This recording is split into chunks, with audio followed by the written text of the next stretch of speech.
E é sobre isso que vamos conversar agora com o economista-chefe do Banco Digital Modal Mais, Álvaro Bandeira, e com a economista-chefe da Veda Investimentos, Camila Abdel-Malak. Sejam os dois muito bem-vindos aqui ao Mercado Financeiro.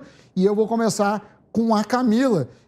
A gente viu, principalmente nos Estados Unidos, no dia que foi anunciado a retirada, a aceleração da retirada dos estímulos, o mercado respondeu bem. Mas parece que entrou numa ressaca. Queria entender a sua leitura e o que esperar aí. A gente tem muita gente falando em rally de Natal, a gente tem mais uma semana aí, dá para apostar numa alta global? Acho que a Camila está com o botão no mudo aí do som. Camila, por favor. Não? Então vamos tentar o contato com o Álvaro, enquanto a gente tenta restabelecer o som da Camila. Álvaro, transfiro para você a pergunta que o Sami fez para a Camila. Seja bem-vindo. Teremos rally aí de fim de ano no Brasil e no mundo? Olá, Luiz. Olá, Sami, quem nos assiste. Olha, eu nunca acreditei muito nessa história de rally de final de ano, e sim você ter fatores positivos e fatores negativos. No momento, eu acho que a gente está colhendo muito mais fatores negativos do que positivos, muito embora eu estava assistindo o noticiário de vocês, certamente a postura do Brasil em relação ao Mercosul e em relação aos leilões e concessões tem sido bastante positiva. O que concordo com você, Luiz, é que para fazer aqueles investimentos que certamente estão programados e contratados nas concessões, é preciso funding, é preciso fluxo de recursos. E o fluxo de recursos vai ficar comprometido, principalmente com a atividade de retirada do relaxamento monetário pelos principais bancos centrais do mundo.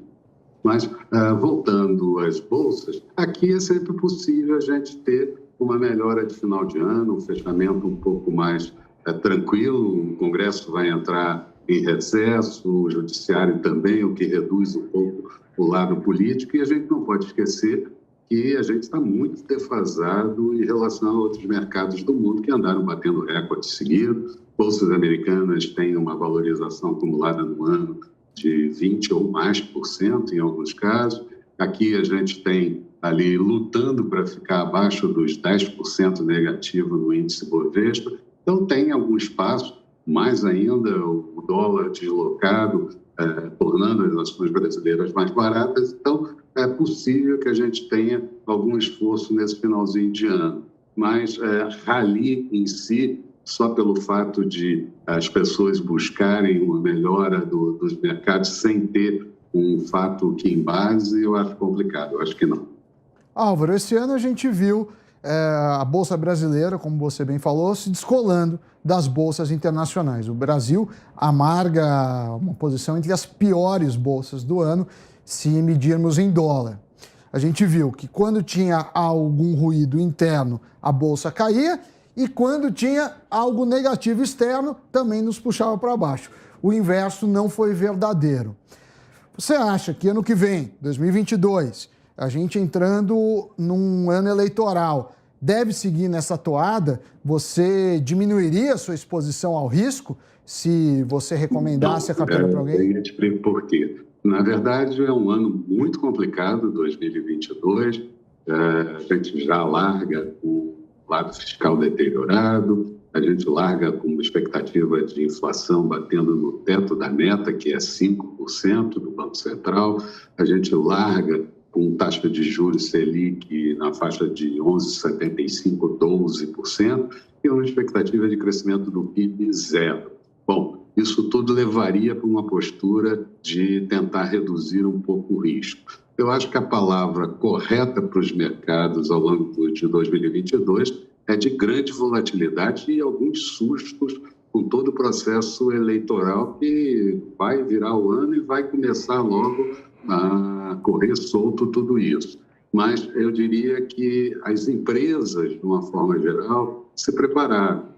As empresas reduziram custos, as empresas reduziram a alavancagem financeira, rolaram operações de empréstimo mais caro por empréstimos mais baratos, se capitalizaram e alguns setores da atividade eu creio que vão ter um destaque maior no ano de 2022. Exemplo, setor exportador, e aí eu fico com o setor de proteínas e fico também com minerais, porque todos os países vão fazer programas de investimento em infraestrutura e vão precisar de minerais e de produtos siderúrgicos, e também setor bancário, que aqui no Brasil continua sólido, os spreads melhoraram, enfim, alguns setores vão ter um destaque maior, outros setores não. Mas, de uma forma geral, eu diria que as empresas se prepararam e, portanto, é nessas fases que nós temos a possibilidade de obter lucros extraordinários. Então, eu diria que, para quem tem um horizonte, quem tem um apetite a risco e tem um horizonte para retorno um pouco mais amplo, eu diria que investir em boas empresas, com boas governanças, com boa política de distribuição de resultados aos acionistas, não seria realmente uma má ideia. Então, eu acho que é um momento que pode se formar, informando, não precisa ser hoje nem amanhã, mas informando uma posição de médio e longo prazo e, quem sabe, dar resultados até no curto prazo. Sami.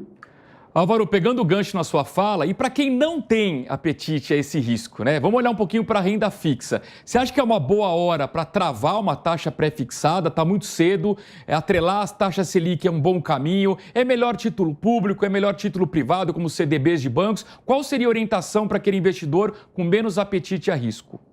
Depende, né? Na hora que a gente vai para o setor privado, você tem um pouco mais de risco. Na hora que você vai para o setor privado, você tem problemas de liquidez. Se levar a vencimento, a liquidez não é tão importante. Mas se precisar no meio do caminho, pode levar um pênalti e não ter a rentabilidade contratada. Eu diria que teríamos que pegar opções de investimento de alguma forma linkadas ao IPCA, linkadas à taxa de inflação ou até mesmo ao câmbio, para se proteger um pouco melhor de tudo isso. Mas, certamente, para quem é um pouco avesso a risco, também acaba sendo uma boa oportunidade, porque as taxas abriram e podem até continuar abrindo se o estreitamento da liquidez no mercado internacional, que parece que vai ser deflagrado já no final do primeiro trimestre pelo Fed americano, com o término do tapering, pode ser uma boa alternativa para quem quer se proteger. Olhando 2022, Álvaro, na carteira, para quem vai para a renda variável, você aconselha exposição em dólar? Você fala de uma proteção contra a inflação. O dólar não é exatamente o sinônimo de inflação, mas não deixa de ser uma métrica ligada. Esse ano, por exemplo, o dólar teve um papel significativo na inflação. Você recomenda essa mistura de mercados globais ou ficar mais no Brasil? Eu acho que hoje você tem uma facilidade maior, né, Sami? Eu acho que você pode aplicar tanto lá fora, diretamente, como comprando BDRs aqui no Brasil, e de alguma forma se protegendo de variação do dólar e operando. Mas eu diria que, mesmo sem querer uma criatividade muito alta, se você comprar boas empresas líderes dos seus segmentos, de segmentos que podem alavancar, que podem sair na frente, certamente você está se posicionando muito bem. Como eu disse, compras progressivas. O mercado, afinal de contas, vai dar tempo de você se precaver contra tudo isso. Vai ter muita volatilidade, vão ter fases de altas e fases de baixa, então não precisa se precipitar, mas informando uma carteira. Pode sim misturar um pouco com BDRs ou pode sim misturar com algumas aplicações lá fora. E também fazer um certo mix para o dinheiro mais de curto prazo, com opções menos arriscadas, opções ligadas à renda fixa, como nós falamos. Álvaro Bandeira, economista-chefe do Banco Digital Modal Mais, muito obrigado pela sua participação aqui no programa Mercado Financeiro pela Jovem Pan News. Um grande abraço e até uma próxima oportunidade. Eu que agradeço, obrigado e sucesso para vocês. Nós vamos tentar agora restabelecer o contato com a Camila Abdelmalak, que é economista-chefe da Veda Investimentos. Olá, Camila. Agora sim, contato restabelecido. Camila, eu queria ouvir a sua opinião, seja bem-vinda ao mercado financeiro, sobre qual deve ser o comportamento do Banco Central do Brasil diante desses sinais que ficaram mais claros dos principais bancos centrais do mundo, né? O Banco Central da Inglaterra já elevou juros, o da Europa ainda não, e o Fed já anunciou 3 altas para o ano que vem. Nesse contexto, qual deve ser o comportamento do nosso Banco Central?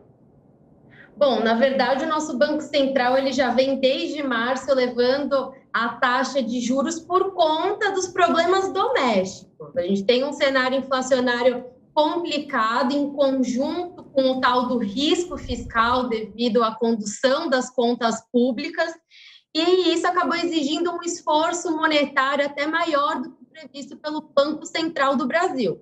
Então, nesse momento, no atual patamar de taxa de juros que já alcançamos ao final de 2021 de 9,25, muito provavelmente ele não vai alterar o passo da política monetária por aqui, nem essa taxa terminal, por conta da condução das políticas monetárias lá fora, porque, na verdade, a gente já começou muito antes desse processo de elevação de juros por conta dos problemas domésticos. Lógico que é uma questão que a gente tem que acompanhar, mas se as decisões, por exemplo, do Federal Reserve de elevação de ao menos 3 vezes a taxa de juros em 2022 vierem em linha, como eles estão indicando, isso não deve alterar a rota do Banco Central do Brasil. Agora, eu tinha feito a primeira pergunta para você, acabou caindo a conexão, e eu perguntava se era possível esperar uma alta aí nesses últimos dias do ano, ou seja, basicamente na semana que vem e na outra, né? O rally de Natal e de Ano Novo.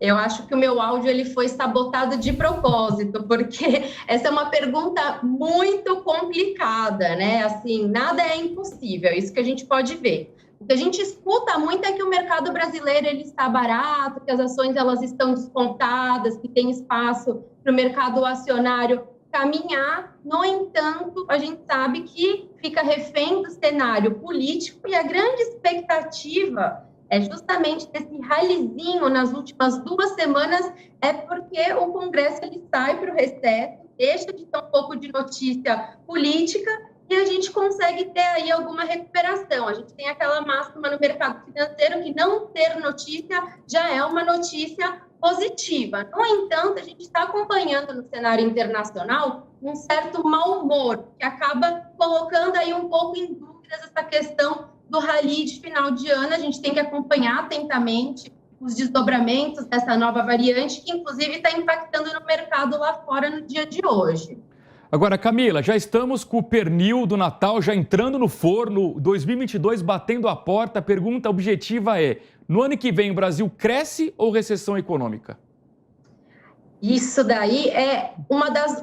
Eu gosto de falar que a gente tem 3 certezas em relação ao cenário para 2022, porque vai ter, por exemplo, muita volatilidade por ser um ano eleitoral, mas 3 certezas nós temos, que é cenário inflacionário, taxa de juros de 2 dígitos e praticamente um crescimento econômico nulo, porque essa taxa de juros em 2 dígitos, o mercado projeta uma Selic ao redor de 11,5% ao final do ciclo, que deve ser no primeiro trimestre de 2022, vai atrapalhar bastante o crescimento econômico em conjunto com a inflação que compromete o poder de compra da população. Então, sem dúvidas, vai ser um ano muito complicado e a gente não deve ver aí o crescimento econômico em 2022.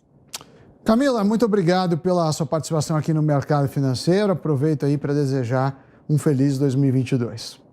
Obrigada para todos nós.